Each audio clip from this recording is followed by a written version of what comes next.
어, 강의를 하다 보니까 암수 육자 운세법에 대한 그 책을 제가 이제 본인이 쓴 책을 다 강의를 하고, 오늘은 암수 육자 운세법을 오늘로써 강의를 마칠까 합니다. 그리고 내일부터는 제가 다시 도덕경을 다시 강의하겠습니다. 그러면서 그 마지막 강의니까 조금 좀 세상 사람들이 논하지 않는 것에 대해서 내가 말씀을 드리고자 합니다. 그래서 제목을 용을 본 놈이 있냐, 과연 용이라는 놈이 어떤 놈이냐에 대해서 말씀을 드리겠습니다. 우리가 이제 절에 가게 되면은 용대가리가 그 기아 끝털이에 달려 있는 것을 보게 되죠. 뭐 나만 본 게 아니라 많은 사람들이 그 용대가리 있는 것을 봤을 것입니다. 제가 이제 또 의심을 갖게 되죠. 뭐 이제 학교 다닐 때 소풍을 가거나 수학여행을 가거나 뭐 이렇게 그 여행을 가거나 해서 사찰에 가게 되면 꼭 그 사찰에는 용대가리가 딱 걸려 있더라고요. 과연 그 용대가리를 왜 저 절 기와 끝에다가 저렇게 용대가리를 딱 갖다 걸어놨을까 하는 게 또 글쎄 모르겠어요. 저는 살면서 그 어떤 일을 당하면은 저건 왜 저렇게 해놨지 하는 의심을 좀 품게 되는데, 저 같은 경우도 이제 그런 의심을 품게 되죠. 내가 이 전 시간에 강의 드린 삼국지에서의 그 제갈량이 그 조조군을 화궁으로 대파시킨 동남풍을 빌려왔다고 하는데 과연 그것이 무엇이냐? 공부해 보니까 자연의 순한 이치를 알았기 때문에 동남풍의 바람에 불어올 것을 알았기 때문에 제갈량이 천문과 지리의 공부에 밝았던 사람이라는 것을 알게 되죠. 근데 많은 사람들은 야, 신기하다라고 했을 거 아니에요.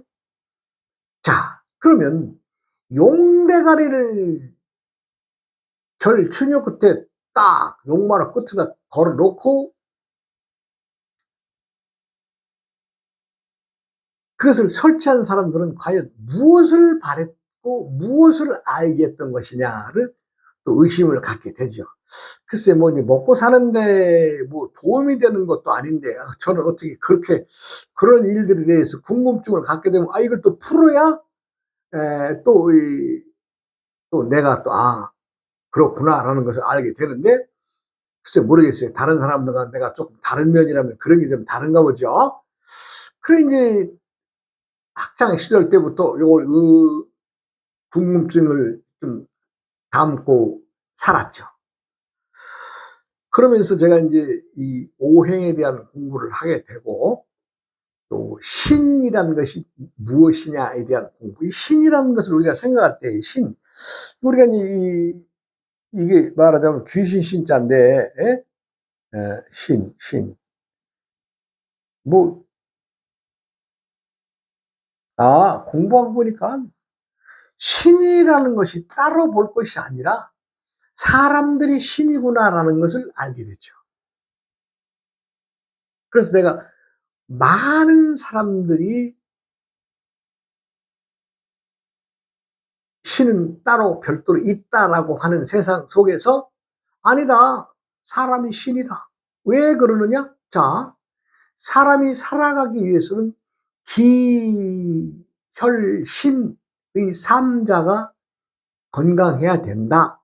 자, 그럴 때에 기운이 돌고 피가 돌고 정신이 맑고 밝아야 온전히 건강을 지킨다라고 하는 것이 대원칙이죠. 그래서 기혈신 할 때 이 신이 귀신 신자네요. 우리가 정신 할 때에 그 푸른 정신, 맑은 정신, 이 정자가 쓸분 쌀 정자라니, 쓸분 쌀이 무슨 쌀인지는 모르겠습니다만은 하여간 그 정신이 맑고 밝아야 신명이 라고 하죠. 맞습니다. 머릿속에 번잡한 것이 들어있으면 그 정신이 온전하겠어요? 오락가락 하다 보면 정신병 걸려가지고 요즘에 혼란스러운 사람들이 얼마나 많아요? 그래서 사람이 신이구나.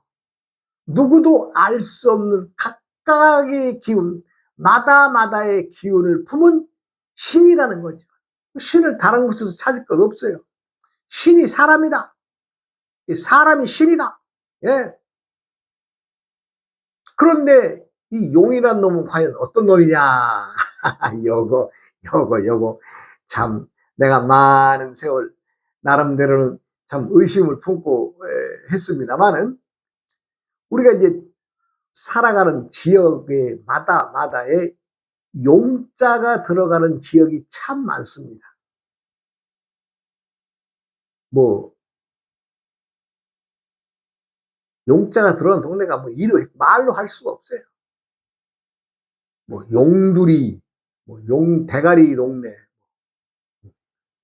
용암리, 큰 용바위 동네 많아요. 그런데 제가 이제 때가 되니까 그 추녀 끝에 달아져 있는 용이 색깔이 눈에 들어오죠. 그럼 주로 무슨 용이냐? 어떤 색깔의 옷을 입은 용이냐? 아이 봤더니 청룡과 황룡이 많이 걸려져 있더라고요. 대가리, 추녀 대가리. 그럼 절에서 왜 청룡과 황룡의 대가리를 걸어놓고 만인들에게 왜 이것을 보라고 하며 또 만인들에게 왜 이것을 알리고 있을까? 우리가 이제 뭐 말을 길게 하면 재미없죠. 바로 본론으로 들어갑니다. 용이라고 하는 것은 힘쓰는 곳에 있다는 것을 알게 됐습니다. 용은 힘쓰는 곳에 있습니다.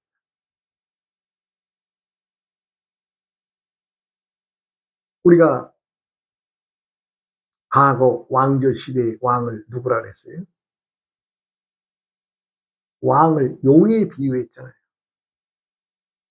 임금이 앉는 자리를 용상이라고 했고 임금의 얼굴을 용안이라고 했습니다. 그 다음에 임금이 입는 옷을 골룡포라고 했습니다.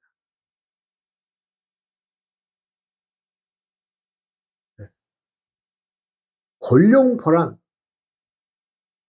하늘을 지칭한 용이 입는 옷이다. 그 다음에 임금의 자식들, 왕자들, 공주들 이런 사람들을 용종이라고 했습니다. 용의 종자다, 씨앗이다 이 얘기죠. 자, 그러면 용이 될 수 있는 사람은 누구냐?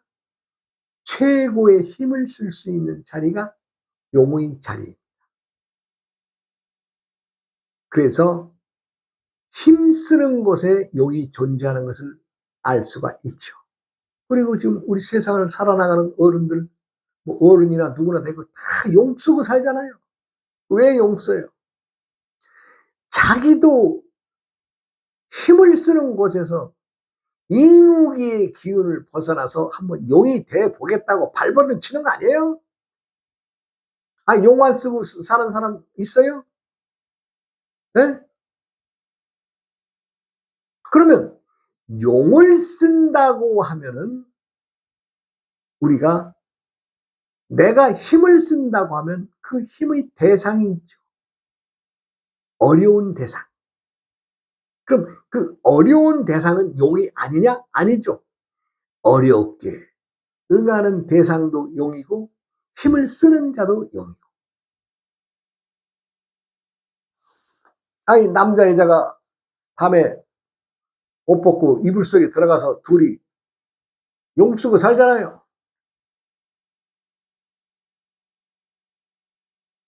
용 쓰는 곳, 힘 쓰는 곳에 용이 살아 있습니다. 그러면 절에서는 왜 청룡의 대가리를 걸어놨을까요? 왜 황룡의 대가리를 걸어놨을까요?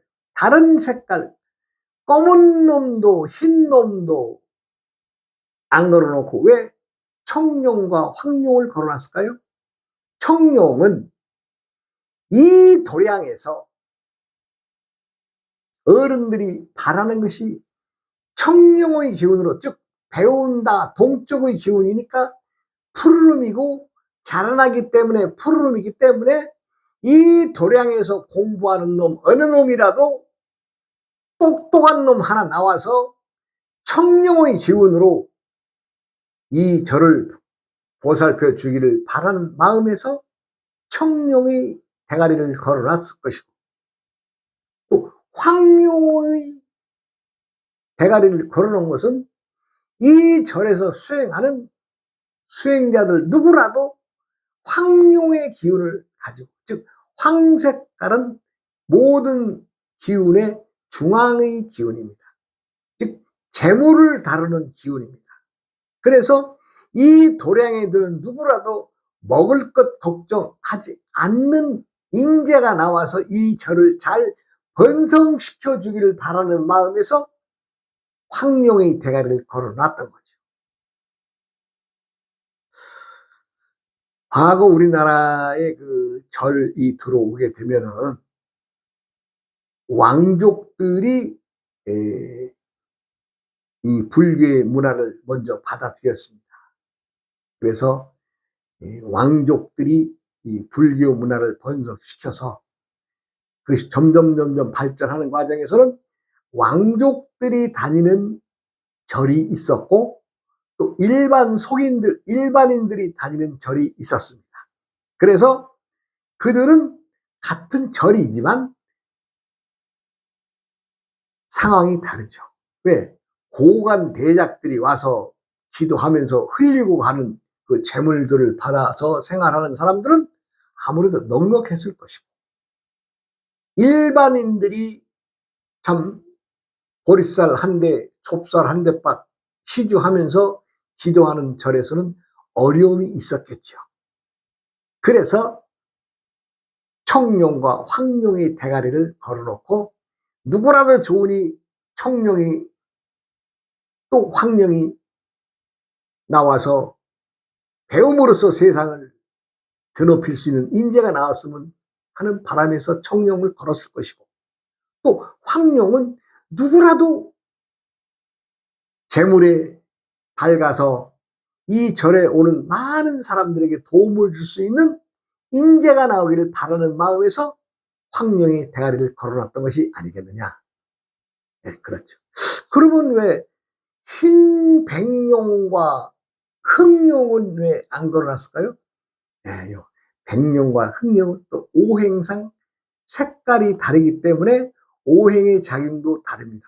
그렇다고 해서 흑룡이나 백룡이나 또 청룡, 붉은 용이 없는 건 아니죠. 그 용들마다가 다 하는 일이 다르기 때문에, 즉 용 쓰고 살아가는 때의 그 힘이 다르기 때문에 그렇습니다. 절에서 백룡은 오행상 금에 속하는 백색인데, 이 금은 권력을 얘기하죠. 절에서 무슨 권력을 휘두를 수 있는 사람을 만들어내려고 기도해서는 안 되는 거죠. 그래서 백룡도 배제되고, 또 흑룡은 암흑가, 컴컴한 지하세계, 컴컴한 세계에서 힘을 부리는, 즉 밤에 암약하는 그런 그 기운의 용이기 때문에 절에서는 백일하에 명명백백한 일을 해야 되는 도량이니까 그 흑룡의 기운은 바라지 않겠죠. 또 정룡은 솟아오르는 붉은 태양의 기운이니까 군인으로서 큰 이용을 떨치는 힘을 자랑하는 사람인데, 자랑하는 용일 텐데 그 용도 절에서는 크게 소용없겠죠. 그래서 절에서 청룡과 황룡의 대가리를 걸어놓고 기도하지 않았겠느냐라는 생각을 해봅니다. 누구라도 오행을 안다면 이렇게 쉽게 풀려질 일들을 오행을 모르면 풀 수가 없어요. 우리는 밤에도 어떤 일을, 불리할 일을 당할 때에 누군가가 나타나서 도와주는 사람들을 많이 봅니다. 그것은 그 기운은 흥룡의 기운이죠. 또 흥룡은 또 자랑하지도 않습니다. 왜? 어둠 속에서 일어난 행위이기 때문에 어둠 속으로 그냥 들어가는 거죠. 그만큼 세상은 밝을 때에 힘쓰는 용과 마찬가지로 또 컴컴한 어둠 속에서 또 질서를 지켜나가는 용도 많죠. 그 용들은 자신을 자랑하지 않기 때문에 자신을 자랑하지 않아야 용의 온당한 행위인데 어디 그래져요 요즘에는? 네? 자신의 권력을 이용해서 자신의 힘을 이용해서 자신이 갑의 자리에 있음을 이용해서 많은 사람들이 별리건 짓거리 많이 하잖아요. 그런 사람들은 용이 아닌 뭐예요? 이무기죠. 지금 이무기가 판치는 세상이 되어버렸습니다. 그러나 세상을 살아나가는 사람 누구라도 다 용 쓰고 살기 때문에 다 용이죠. 다 청룡이 될 자격이 있고 정룡이 될 자격이 있고 또 황룡이 될 자격이 있고 또 백룡이 될 자격이 있고 또 흥룡이 될 자격이 있는데 본인들이 때때에 잊지 않으면 즉 자신이 그것을 자랑거리로 내놓는다면 그 용이 제대로 익었겠어요? 덜 익은 용이죠. 제가 출가하기 위해서 참 전국의 많은 사찰들을 다니면서 좀 나 머리 좀 깎아주고 공부할 수 있는 좀 자리 좀 주시오 하고 참 손이 발이 되도록 빌면서 한 1년 이상을 내가 쫓아다녔습니다. 제가 저기 경상도 양산이라고 하는 곳에 제가 아는 지인의 형이라고 하는데 그분이 큰 절에 절 얘기해도 되겠네요. 뭐 지금은 송광사라고 하는 곳에서 강의하시는 아주 상당히 그 좀 도력이 높으신 분이라 그래요. 그래서 제가 이제 거길 양산에까지 갔죠. 그 후배하고 가서 이분은 참 동진 출가하셔서 상당히 공부를 많이 하신 분이기 때문에 형님도 여기 이분한테 머리 깎고 출가하면 참 괜찮을 겁니다. 그래서 나는 뭐 괜찮고 안 괜찮고를 떠나서 하여간 있는 놈이 없는 놈과 같다는데 그 놈만 알면 되니까 하여간 뭐 그 정도야 공부 많이 하신 분이니까 쉽게 가르쳐 주겠지 하는 마음으로 참 그 동생과 약속을 잡아서 순천에서부터 차를 타고 경상도 양산까지 갔더니 그 도량이 무슨 도량이냐 그러면 이제 그 부산에서 그 자갈치 시장에서 그 돈을 많이 버신 보살님이 자기가 평생에 절을 하나 짓고 싶어서 그 당시에 한 10억이라고 하는 돈을 들여서 땅을 사고 절을 지었는데 땅을 사고 절을 지면서 10억이라는 돈이 다 들어가 버렸어요. 그 당시. 그리고 이제 내가 갔을 때에는 아직 단청을 하지 않고 법당과 이쪽 요사체 건물도 완전하게 지은 게 아니고 이제 새로 지어야 된다 그러더라고요. 그래도 뭐 어쨌거나 요사체도 훌륭히 있어서 내가 그날 저녁에 하루 종일 자고 온 적이 있는데 그래 이제 그 스님이란 분이 이제 서로 연락을 해가지고 그 절에 이제 항상 계신 게 아니라 여기저기 강의를 다니시는 분이라서 저녁에 이제 해걸음에 와가지고 참 내가 코가 참 땅에 닿도록 절을 하고 실은 이만저만해서 내가 출가를 하고 싶으니 좀 나를 좀 받아주시오 하고 이제 했더니 이런저런 얘기를 이제 많이 하게 되는 과정에서 오행에 대한 얘기가 나왔어요. 오행에 대해서. 그래, 이제, 오행에 대해서 얼마나 공부를 했느냐. 깊은 공부를 하지 않고 그냥 책 한두 권 읽어봤습니다. 이런 얘기 했죠. 그 스님이 당시에, 뭐, 당시나 지금이나 똑같죠. 나보다는 한 4살 정도 더 드신 분이세요. 4살. 네, 더 드신 분인데, 당신은 스님하면 안 되겠어. 이런 얘기를 하더라고요. 왜 그렇습니까? 그랬더니, 오행 공부를 머리에 담은 사람은 스님의 공부를 해서는 안 됩니다. 이렇게 자르더라고요. 그 내가 깜짝 놀랐어요. 아니, 천지 만물이 오행 속에 들고 나는 이치를 알아야 자연의 이치를 아는 것이고, 부처님의 법도, 우주 만법의 법도 오행 속에 담겨져 있는데, 오행을 안다고 해서 절 공부를 하지 말라고 하는 것은, 이것은 뭔가, 이건 아니지 않느냐. 그냥 내가 스님이 되기 위한 어떤 마음을 지닌 사람으로서도 그렇게 딱 머릿속에 때리더라고요. 이거 뭐야, 이거. 그러면서 그분이, 당신은 오행을 머리에 담고 있으니 스님이 돼서는 안 됩니다. 그래서 그럼 어떻게 해야 됩니까? 그랬더니 자기가 절에서 받아줄 수가 없다는 거예요. 그래서 내가 그랬어요. 아니, 천지 만물이 오행 속에 오행을 담고, 응? 동서남북의 오행을 다 담고 살아가고 있는 이 자연의 이치인데, 그것을 안다고 해서 자연의 섭리, 변하는 섭리를, 담겨있는 학문인 오행을 좀 안다고 해서 그것이 스님이 될 자격이 없다고 하는 것은, 그것은 내가 말 때는 말도 되지 않는 말이지 않습니까? 아니, 그런 얘기 했죠. 안 된다 그러더라고. 내일 당장 나가라 그러더라고. 자, 그래 내가 저녁에 곰곰이 생각해 봤습니다. 그분이 서투른 사람이라면, 남을 가르치지 않는 사람이라면 내가 욕할 바도 아니지만, 그 사람이 큰 절의 강원에서 스님들을 가리키는 강사로서, 스님을 가리키는 교무 행정을 맡은 스님으로서 그런 편협한 생각을 지니고 불경을 말한다면 그 불경의 말의 뜻을 온전히 전할 수 있겠느냐라는 생각까지 내가 하게 되더라고요. 그래? 야, 이 자식아, 내 속으로 그랬어요. 야, 이 자식아, 너 같은 병신한테는 있으라고 해도 안 있거든. 그 다음날 아침 일찌감치 내가 길을 떠나왔습니다. 이것이 내가 출가를 하면서 많은 스님들을 만난 일화 중에 하나이지만,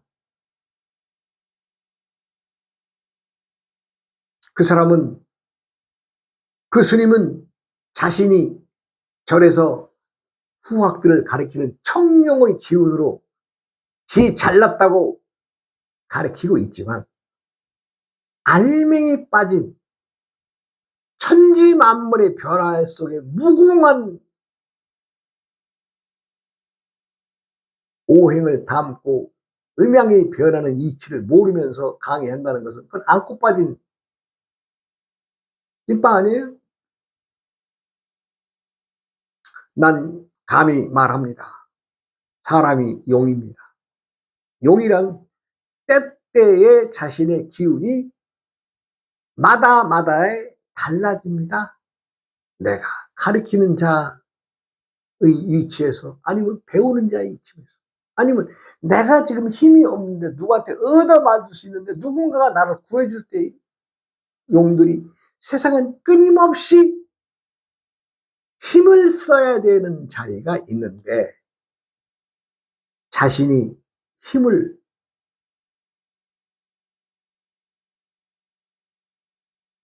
과시하고 상대를 무시하고,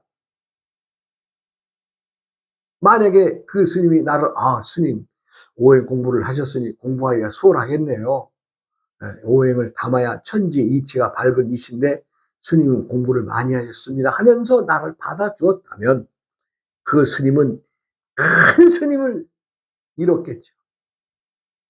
큰 뜻을 품은 사람이 되어서 나같이 걸쭉한 제자 하나 만들어 낸 것에 대해서 평생의 자랑으로 삼으면서 살 수 있었을 텐데, 편협하게도 음양오행은 남의 점서나 보고 남의 운세나 보는 것처럼 그렇게 치부해버리는 편협한 일방적인 생각에 나를 내쳤을 때에, 제가 그래서 이제 많은 세월이 흘렀어요. 머리를 깎고 살면서, 제가 책을 쓰면서, 제가 책을 써서 머물되 머물지 않는 마음을 보라는 책을 냈습니다. 제가 그것도 한 4년 전의 얘기네요. 책을 써서 제가 이제 그 순천에 사는 후배에게 가서, 그 후배가 의식병 하고 있었으니까 가서 이제 밥을 먹으면서 이런저런 얘기하면서, 어이 아우님, 이거 그때 그 양산 스님한테 이 책 좀 전해줘.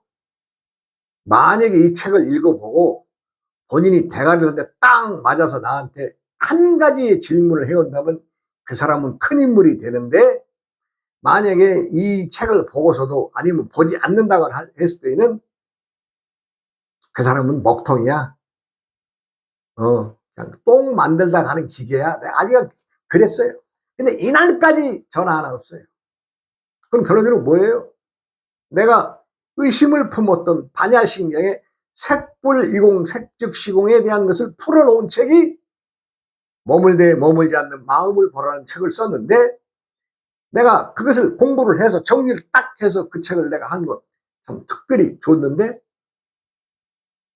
전해줬다 그러더라고요. 그래, 전해줬으면 받겠죠. 근데 대가리가 먹통이라서 들어가나요? 많은 사람들이 수행을 한다는 이름으로 경전의 말씀들을 머릿속에 담고 산다고 줄줄줄줄 외우는 사람들 많이 있습니다만은, 실상무상의 도를 접해서 색이 공이고 공이 색이라고 이 말 한마디를 제대로 풀어내는 사람을 못 봤습니다. 말은 쉬워요. 말은. 그러나 말로서는 도에 근접할 수가 없습니다. 도라고 하는 것은 마음법이 실상이 무상인 것을 알아야 되는데, 그 실상이 무상인 것을 말로는 보이는 것이 다 변하기 때문에 없어진다.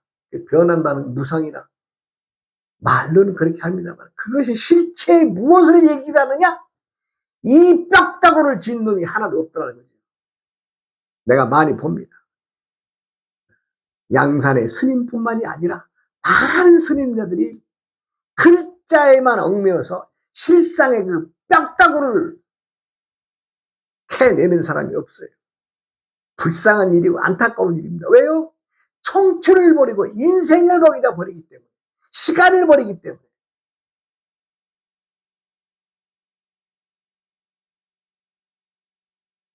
금강경 일구를 제가 많이 인용합니다. 범소이상 계시오망 약견 재상비상 직견 약견, 모든 모양은 범소이상 다 허망하다. 그런데 약견, 만약에 본다면 재상비상, 모든 상에서 상이 아님을 본다면 너는 직견열, 너 바로 도통한다 얘기입니다.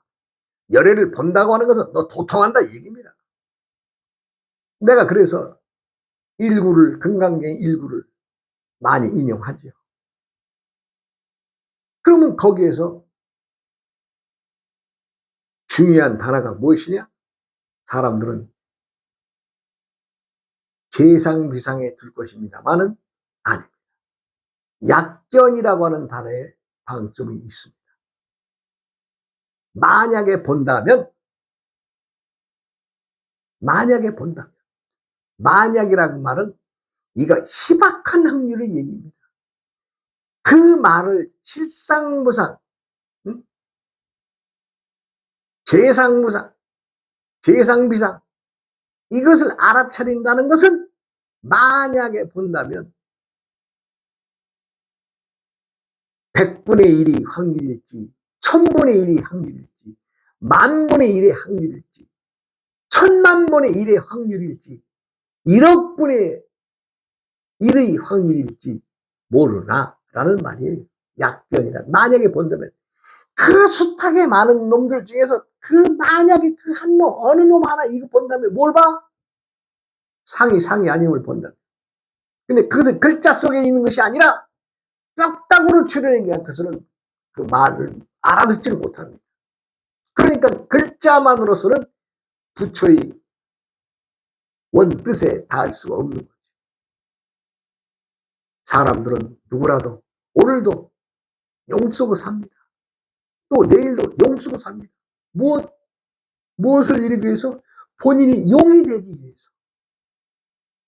이무기의 탈을 벗고 미꾸라지, 개구리, 멸치 대가리의 탈을 벗고 용이 되기 위해서 지금 용 쓰고 살고 있잖아요. 그런데 용이 되고자 하나, 용이 되어야 하는 그 뼈다구의 근원의 힘을 모른다면 용이 된들 뭐 하겠어요? 되지도 않죠. 이무기가 되죠. 이무기. 여러분들에게는 앞으로의 시간이나 누구에게나 똑같은 시간은 존재합니다. 제대로 알고 뼈다구를 거머쥐어야 되지 않겠어요? 글자에서는 도를 챙길 수가 없다 그랬습니다. 불림문자 교별전이라고 했잖아요. 나는 숱하게 말을 했지만 한마디 말도 하지 않았다라고 부처님 돌아가시면서 딱 마지막 개송하셨잖아요. 그러니까 말장난에 놀아나지 말아라 이 얘기입니다. 세상에서 용 쓰고 살면서 제대로 된 용이 되기 위해서는 용이 무엇인가 하는 용의 등을 타고 넘어야 되는 행위가, 생각과 행동이 있어야 될 것입니다. 아이고, 또 다음 시간으로, 또 다음 시간은 이제 도덕경 1장부터 뭐 강의를 다시 한번 들어가 보겠습니다. 아우어이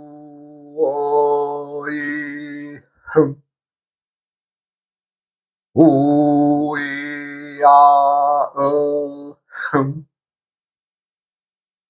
우이야어흠 흠